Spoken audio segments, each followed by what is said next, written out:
So next we continue the bottom of page 81. And we just talked about the kayas and being embodied in that way. But, again, if the birth is prevented, then the practice was poor, we're still confused, we wander into the entrance of the womb. So this is the next key part of the Bardo of becoming. However, okay, then we call the dead person by name again. Oh, child of Buddha nature. If you've not recognized what's gone before, now you'll feel that you are moving by the force of karma. Meditate again on Chenrezi. You'll have experiences of whirlwinds, snowstorms, hailstorms, darkness, and so forth, things that we mentioned earlier. Men chasing you. You try to escape, and those without merit feel that they're in a place of suffering. Those with merit feel like it's a place of joy. At this time, O child of Buddha nature, all the signs of country and place begin to appear. Okay, so where we're going to be reborn next, we're starting to see signs of those things.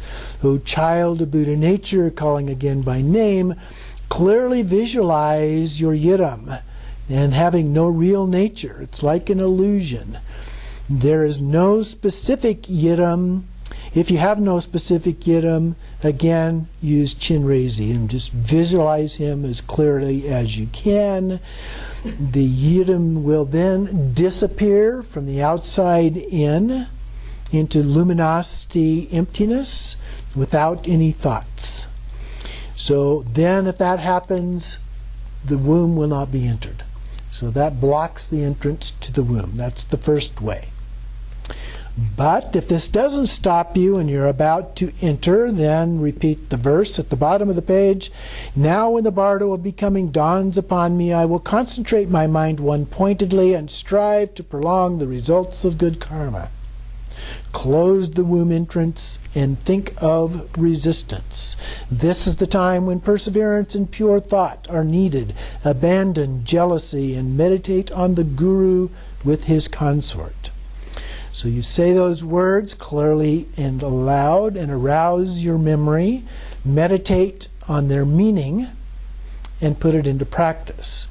And then it articulates what the meaning is here. It spells it out in a little bit of detail, like a reflection in water, or your body having no shadow. There is no material body. And so we're wandering in the Bardo of becoming, and so we need to concentrate our mind again one-pointedly. That's the most important thing.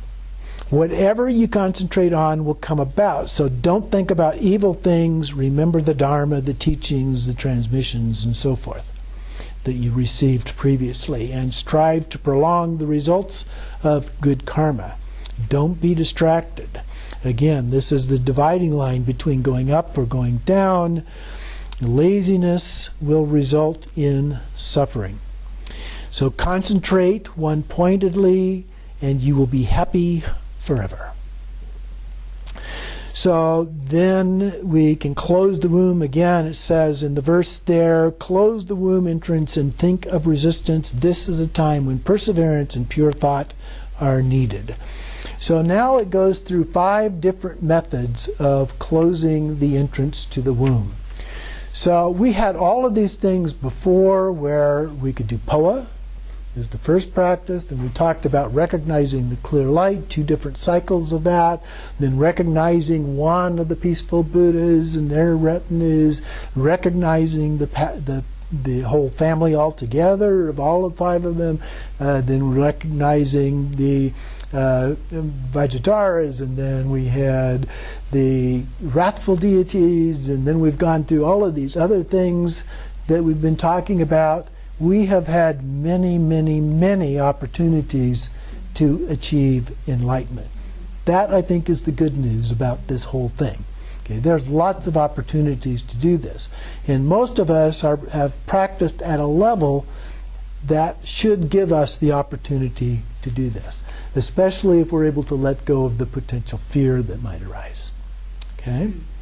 So now we go into these 5 methods of closing the womb. We're at the bottom of page 83 there, and the first one was, O child of Buddha nature, at this time projections of men and women making love will appear. When you see them, do not enter in between them. The man and the woman is viewed as the guru and his consort, mentally prostrate, make offerings, ask for teachings, and then concentrate intensely, and the womb entrance will be closed. So that first one is just thinking of your guru and his consort as being the male and female that appear, and then concentrating, focusing on that, and so forth, and you will achieve liberation. The second method in the next paragraph, but if this does not close it, meditate on the guru and his consort as your own yidam, or as the Lord of Compassion with his consort. And again, make mental offerings to them, ask them to bestow spiritual attainments, and this will close the womb entrance. So it's just a slight shift here, visualizing them as a yidam with consort as opposed to just your guru and consort. And then if that doesn't work, there's the third instruction. Here we have males and females in sexual union, and if you enter through the power of passion and aggression, you will be born as a horse, bird, dog, human, and so on. And you're going to be a male. If you're going to be a male, you will experience yourself as a male and feel aggression toward the father and jealousy and desire for the mother.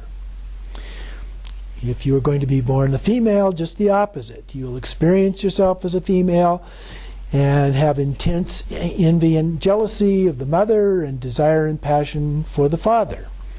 And then you will enter the womb.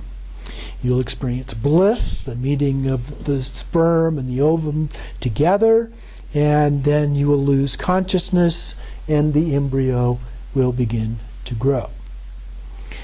So, at the top of the next page over here, we endure endless, unbearable suffering as a result of that. So now the instruction for closing the womb entrance is turning away passion and aggression. So we have a verse here, close the womb entrance and think of resistance. This is the time when the perseverance and pure thought are needed. Abandon jealousy and meditate on the guru with his consort.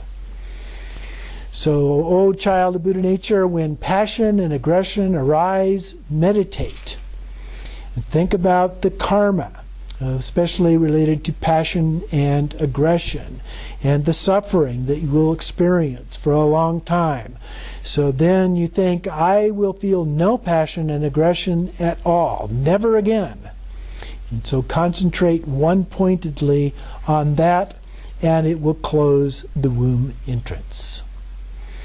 And then it goes on, O child of Buddha nature, do not be distracted.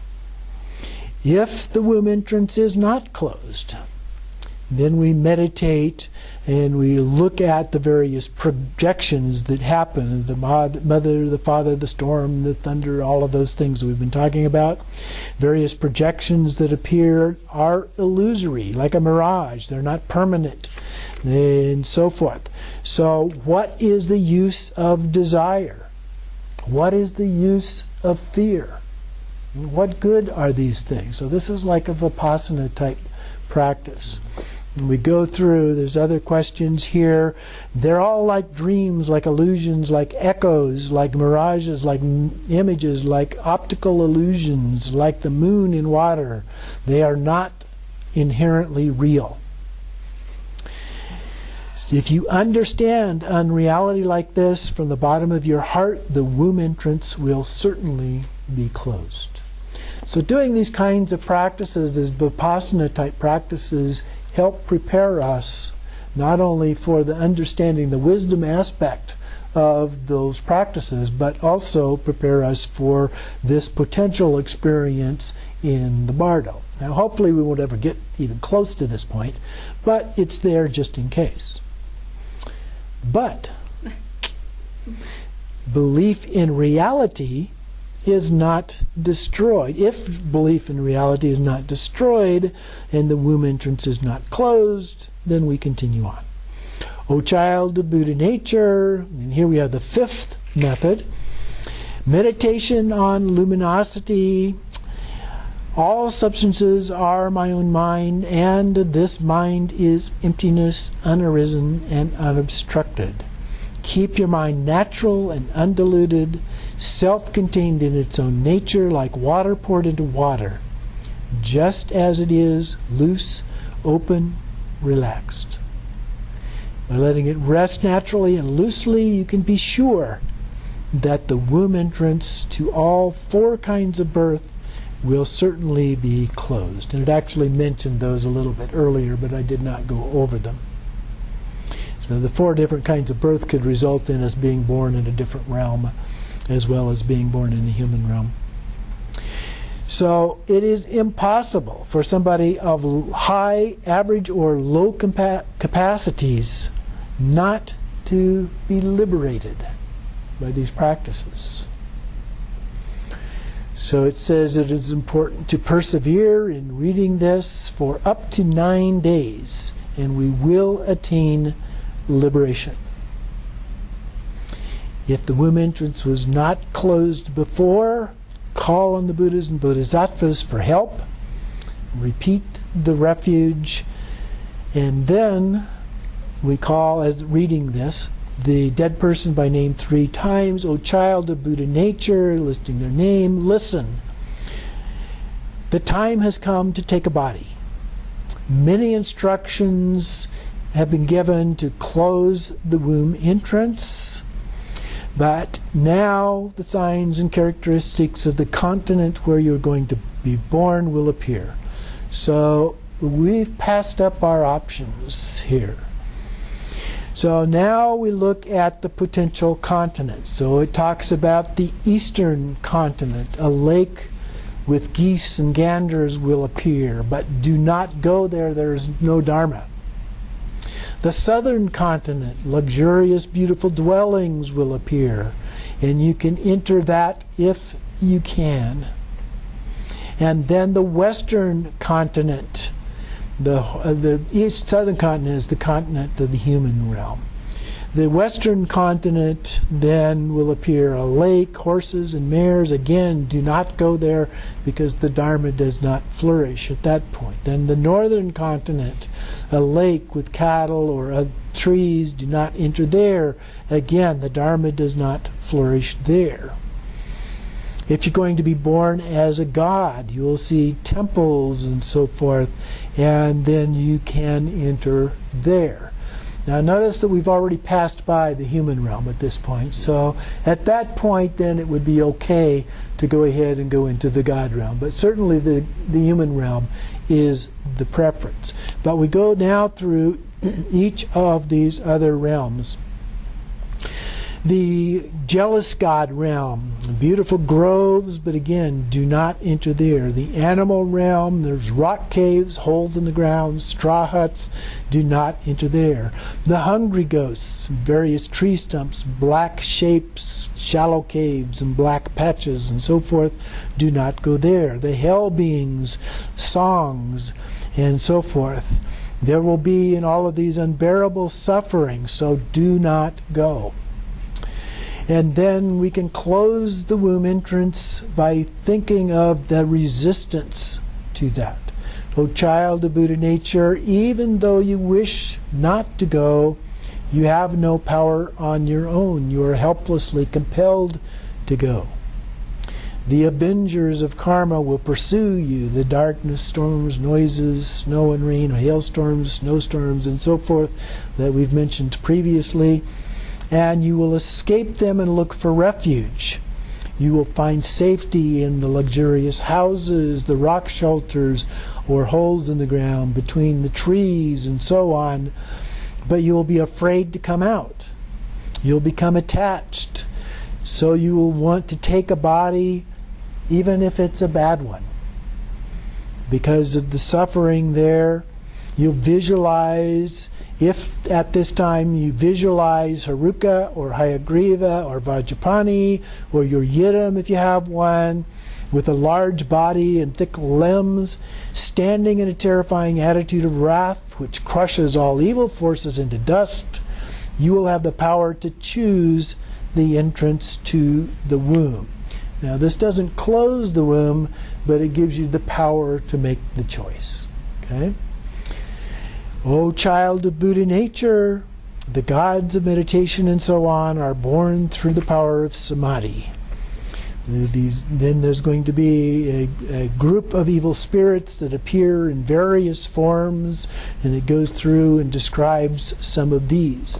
It suggests that you contemplate in Mahamudra. If you can't do that, take part in the play of illusion. So recognize that this is just an illusory experience. It's like being in a dream. Okay, so dream yoga can be very helpful here. So can being in theater, by the way. Get a sense of what that is like. If you cannot do that either, at least do not be attached to anything, but meditate on the Yidam, the Lord of Compassion, and you will become a Sambhogakaya Buddha. O child of Buddha nature, if you have to enter the womb through the force of karma, the instruction for choosing the entrance to the womb is now taught. Do not go into whatever womb entrance appears. If the Avengers come, meditate on Hayagriva. And the transference to the pure realm of space is like this. Ah, how sad it is that I still remain in this muddy swamp of samsara. Many others have already become Buddhas, but I have not been liberated. I feel sick, this samsara. I dread it. I'm worn out with it. I must bring about spontaneous birth in a lotus flower at the feet of Buddha Amitabha and concentrate intensely on the blissful realm in the West. Or concentrate on whichever realm that you wish, and immediately you will be born in that realm. Or you could think of Maitreya, the Buddha of the future, in the joyful realm. The time has come for me to go into the presence of the Dharma King Maitreya in the joyful realm, so I will go and you will be born there. Otherwise, the instruction for choosing an impure samsaric womb entrance is to look at the continent you are going to choose with supernatural perception and enter a place where Dharma flourishes. And the southern realm of the humans. Whatever appears, do not trust it. Put an end to the signs of desire and hatred and choose a womb entrance. Concentrate that you will be born in that environment. I will also do good. Concentrate on this, and the womb should then be entered. Once you enter the womb, you should bless the womb. Supplicate the Buddhas and Bodhisattvas, the Yidams, especially the Lord of Great Compassion, and enter the womb and request for a transmission. And then it is possible, though, to make a mistake, seeing the good womb entrance as a bad one or the bad one as a good under the influence of karma. So again, don't entirely trust it. Do not feel dislike for it, but enter in a state of equilibrium, of no good, no bad, no acceptance, no rejection, no passion, no aggression, a state of equanimity as best you can. But it's hard to get rid of these bad unconscious tendencies. And so now we're given one last chance. We call the dead person again by name to help them. O child of Buddha nature, if you do not know how to choose a womb entrance and cannot get rid of the passion and aggression, call on the name of the three jewels and take refuge in them. Supplicate the Lord of Great Compassion. Go on with your head held high. Give up attachment and yearning for relatives and friends, sons and daughters. They cannot help you. Enter now the blue light of the human beings, or the white light of the gods. And then this should be repeated up to 7 times. And then supplicate the Buddhas and Bodhisattvas. And then at this point we would continue by reading the other prayers. Some of these are included in this text. And we should repeat those up to 7 times. And then also read the liberation by wearing. And the daily practice, which spontaneously liberates. Those 2 are not included in this text. So you'd have to locate those some other places. But as best you can, whatever you have available, that is what you would do. So that then concludes liberation by hearing in the practice of the Bardos.